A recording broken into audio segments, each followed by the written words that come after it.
তুলনা কমিয়ে দেন, you will be happy. নিজে কেউ না, অন্য কেউ না, তুলনা করবেন না। অনেকে আমরা তুলনা করি নিজের স্ত্রীকে আরেক নারীর সাথে, নিজের সন্তানকে আরেক সন্তানের সাথে, নিজের ভাইকে আরেক মানুষের সাথে করে তাকে ছোট করি। অনেকে দেখবেন ছেলে মেয়ে একটু ভালো পড়াশোনা করে নেই, বলে যে কি করলি তুই, ওই দেখ পাশের বাড়ির ওই ছেলে A+ পাইছে, যা তার পা ধোয়া পানি খা।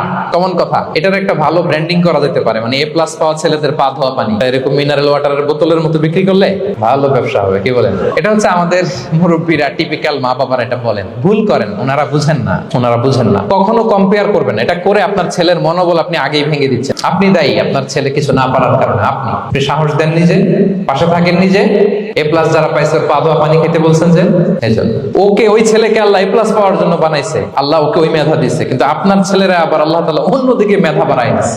সে ওইটা পারবে, ওইটা ওই A+ ওয়ালা জীবনও পারবে না। আপনার ছেলে যেটা পারবে 10টা A+ হোল্ডার ওটা পারবে না, কারণ প্রত্যেককে আল্লাহ আলাদা আলাদা ফিচার দিয়ে, কোয়ালিটি দিয়ে, ইউনিকনেস দিয়ে পয়দা করেছে। প্রত্যেককে আল্লাহ অনন্য করে বানিয়েছেন। আপনার তুলনা আপনি নিজেই, আপনার তুলনা হয় না, আপনি জানেন না আপনার মধ্যে যে পটেনশিয়াল, যে কারিশমা, এটা আপনি বের করে আনতে পারেন না। ওই যে ওগুলো বলছে পা ধোয়া পানি খা, লেখাপড়া করলি না, কিচ্ছু করলি না, কিন্তু আপনি দেখা যাবে অনেক বড় ব্যবসায়ী হবে, আপনি অনেক বড় দানবীর হবেন। You'll be a great contributor to society। এরকম আছে না? এজন্য কম্পেয়ার করবেন না কারোর সাথে।